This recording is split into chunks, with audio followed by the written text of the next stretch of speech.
as Wassimi said, I'm Henry and I work in the BT Business social media and marketing team. So I look after all of the BT Business social media pages, and those pages exist on Facebook, LinkedIn, Twitter, Instagram, and YouTube. So we're pretty much on all of them. Very sort of fun, creative, demanding job. Really enjoy it. I've been with BT just over 3.5 years now. Before this role, which I've been doing for 18 months, I was in the recruitment marketing team. So slightly similar role. It was just all around our recruitment and careers content instead of business to business, which I work on now. And alongside my role at BT, I work for a global events company based at the Shard in London. So I create content for them as well as setting up events. And yeah, very exciting period at the moment. We started filming a Channel 4 TV show 4 weeks ago today. So yeah, a lot's going on. And yeah, it's safe to say that I do love both of my jobs. So yeah, onto the agenda. So this is what we'll be speaking about today. The sort of basics. What is LinkedIn? For those of you that maybe aren't as confident with the platform or don't know much about it. What does a good profile look like? What does a good post look like? Some content ideas, tips for growing your LinkedIn network for those that, like I say, may be fairly new to it or you don't have an established network built up on LinkedIn yet. And then lastly, we'll come to questions. And just a reminder for anyone that has just joined, please feel free to pop them in the chat as we go along and we'll pick them all up at the end between us. So starting off with the basic, what is LinkedIn? So it's a premier business network with 930 million members from 200 countries around the world. And that stat was taken back in May 2023, so fairly recent. The platform is there to strengthen your professional network. So very different to the other sort of social networks that exist like Instagram, Facebook, Twitter, Snapchat, and so on. And it's also the oldest popular social media platform. That quote on the right there is LinkedIn's mission statement. It's there to connect the world's professionals to make them more productive and successful. It launched back in 2003, making it nearly 20 years old now. And most of the older platforms are seeing a sort of steady decline in popularity or are no longer around. However, the top social media platforms that users actively visit, LinkedIn being one of those. Interesting fact for you as well, Bill Gates is actually the highest followed person on LinkedIn with 35.9 million followers, followed by Richard Branson at 19.7 million. So what does a good profile look like? And for this, I've used my colleague at BT, Dan, who's a very successful LinkedIn member. There's a screenshot of his profile on the left there. You can see he's got nearly 40,000 followers now. Dan is a very successful colleague of mine and does quite a lot of work of his own outside BT for his company called Gradvance, which you can see along the top of his profile just there. So alongside having a full-time role at BT, he does have a separate company outside of BT. So your profile is a professional landing page for you to manage your personal brand, let people know who you are, what your business is all about, and act as a personal storyboard in a way where people can find you and stay updated on all of your activities. So I always recommend make sure it's as up to date as it can be, and it's a correct representation of you and whatever your business may be. Adding a professional photo to increase the credibility and stand out from the crowd. A very sort of basic starting point to get you started with LinkedIn. And members with a profile photo can actually get up to 21 times more profile views than members without a photo. So it just goes to show the power of literally having a profile photo on LinkedIn can really get you a lot further than those that don't have one. You can also add a background image as well, so a cover image to personalize your page like Dan's got along the top there. He's got a screenshot of what his personal company is, but that can be sort of an image or a screenshot from your website, whatever you feel is a sort of correct representation of you and your brand. Make your headline stand out. So that doesn't literally need to be your job title on your contract, and it can be an area to promote your areas of expertise or to sort of, yeah, let your personality shine through, really. It's the first thing most people will see when they visit your profile and even typing your name into the search bar along the top of LinkedIn. So like I say, it doesn't have to literally be your job title. As you can see along the top there, Dan's got his job title at BT as a starting point, performance marketing, but then he's also got a founder of Gradvance and any other sort of key highlights that he wants to let people know about. So you may be part of like people networks, or you may do local work for your charity, you may be a council member. Just listing a few examples there of what you can use. It's the area to sort of sell yourself before people then go on to read on about who you are, what experience you've got, and so on. Add all relevant work experience and education to show people where you've worked, what you've studied, what experience you have, and so on. Another sort of important factor, people want to know where you've come from, which companies you've worked for. You may have sort of mutual companies and so on, which school, university, college you went to, and so on. Include your relevant skills to showcase your abilities. Oops, sorry, I've got a bit lost there. Sorry, to showcase your abilities, to include members, colleagues, and customers, and help them understand your strengths. Once your skills have been added, you can also ask your connections or let them endorse them for you as well. So they could be sort of case studies or reviews, testimonials. Once you've listed all of your personal skills and where you sort of specialize in, what you do, it then makes it easier for your connections and customers, colleagues, friends, family, and so on to then go on and endorse you.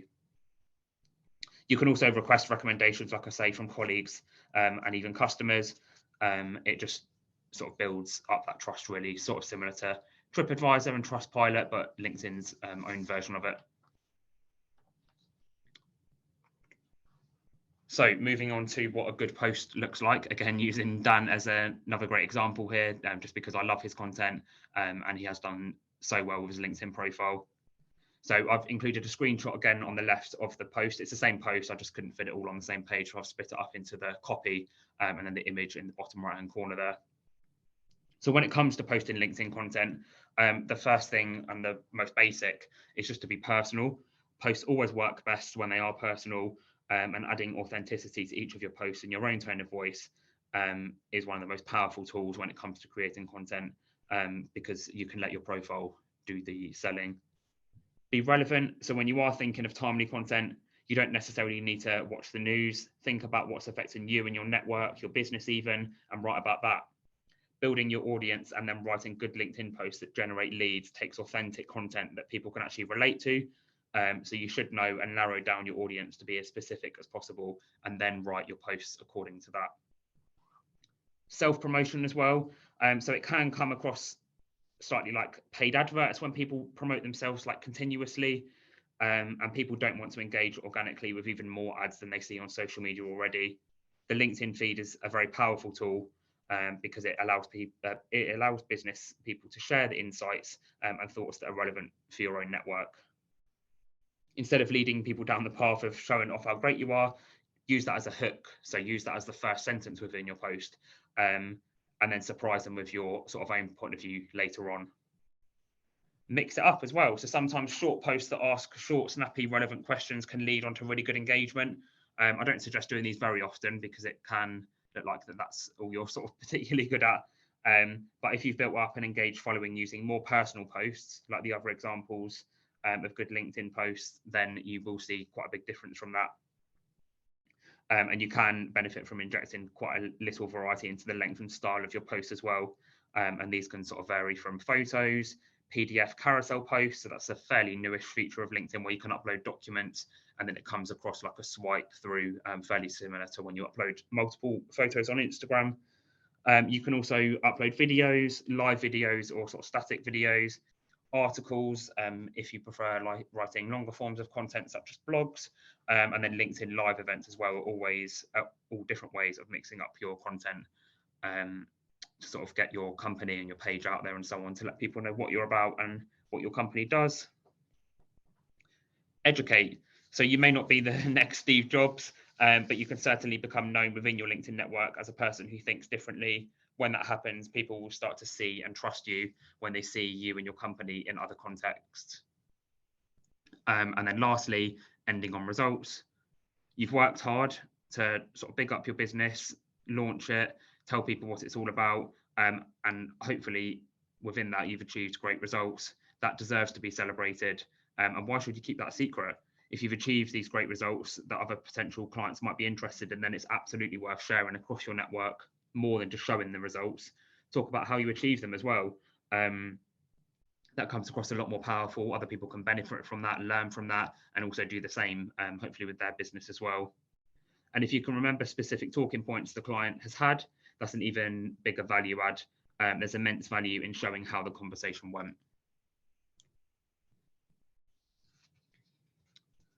content ideas. So this is quite a big one, and this is actually one of the reasons why people don't actually post so much on LinkedIn these days, or not these days, but in general, because they don't know. And I've asked colleagues this in the past in my BT office, and the reason they don't actually post on the platform is because they don't always know what to post about. So I've wanted to sort of go through and take you through a few different ideas and inspiration as to what you can post about. Starting off with events, which is one of the biggest content areas that people do create content about on LinkedIn, whether they be roadshows, exhibitions, job fairs, and so on. Tell us what you learned, who you met, who did you meet, what was the value of you going, etc. There's so much you can talk about on LinkedIn. I try and post about some of the bigger events that I go to on my personal page. The sort of world is endless when it comes to events. And now that the world is going back to normal after the dreaded period of COVID, these sort of events are much easier to post about on your social networks. Anything you do outside of your day job as well. So like I said at the start, any sort of charity work you may do, fundraisers, anything you might do with your council, people networks, volunteering.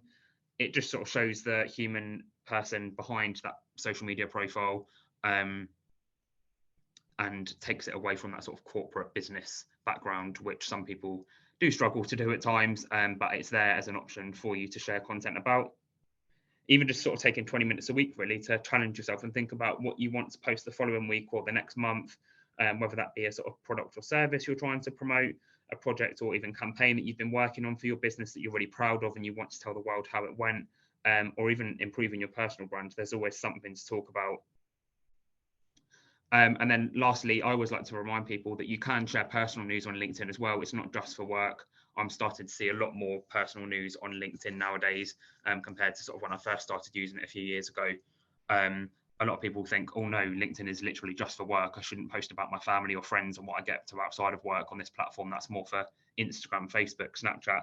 But actually, people buy from people.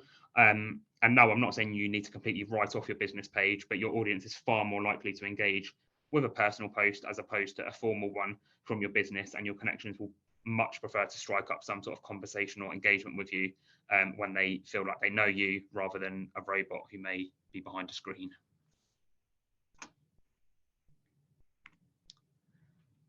And then lastly, touching on, and this is the sort of final sort of biggest slide that I wanted to cover, broken down into 4 sections today.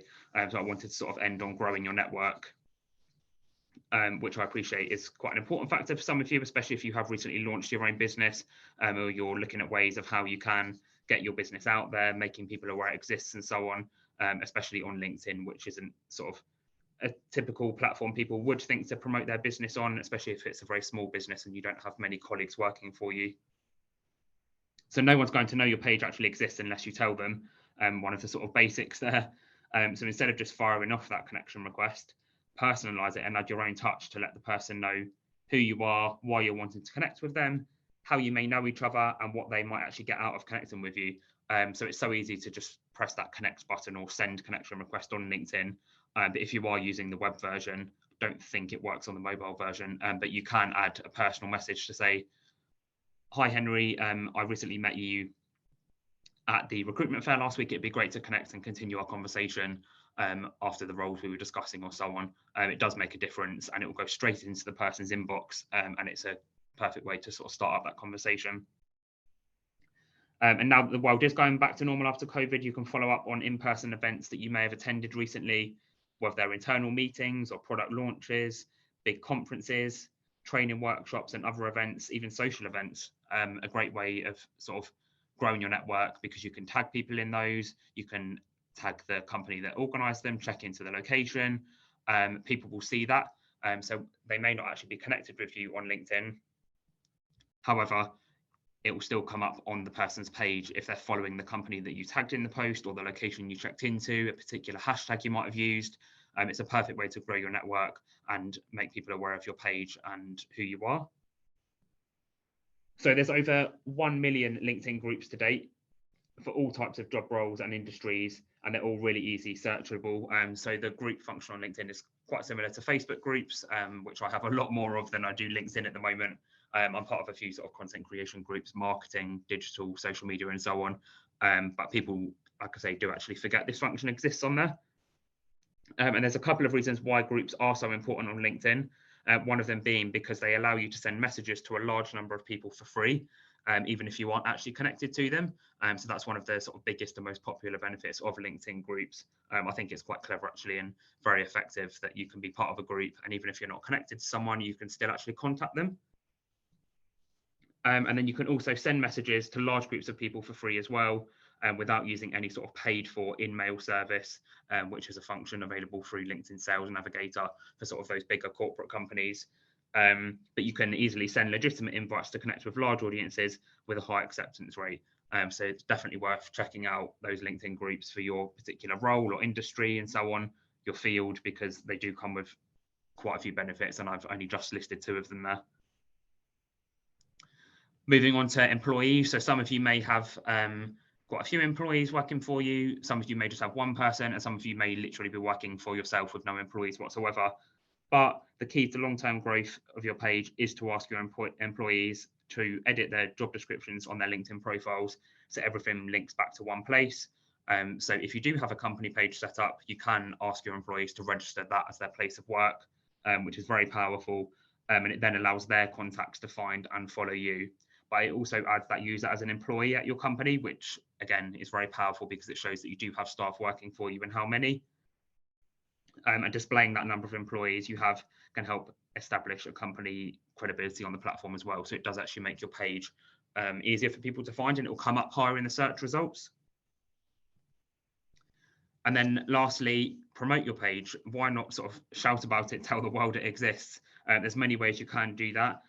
The first one being adding your LinkedIn icon to the rest of your social media handles, whether you have a website, you might have a social media page on all of the other channels, such as Instagram, Twitter, Facebook, and link them all back so that people know that you're on all of these available platforms. Email signature as well is another popular one. I personally have my own LinkedIn profile link within my BT email signature, so that people can connect with me on there and see what I post about on social media. Linktree as well. So more and more companies are starting to use Linktree, especially in their Instagram bios, where people typically only have one link in there. Linktree is a very powerful free tool. They do a paid for version of it as well, but the free one pretty much does everything you need. And within that, you can store multiple links. So you could have your website page in there. You could have all of your other social media handles, any sort of relevant event sign-up links and so on. Linktree is a really powerful tool, and I'd definitely suggest those of you that do have multiple links that you're struggling to keep in one place to sign up for that. And then a few other bits as well, QR codes.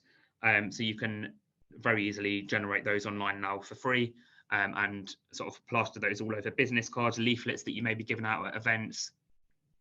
And even when you do go to in-person events, there's a QR code feature on the mobile version of LinkedIn.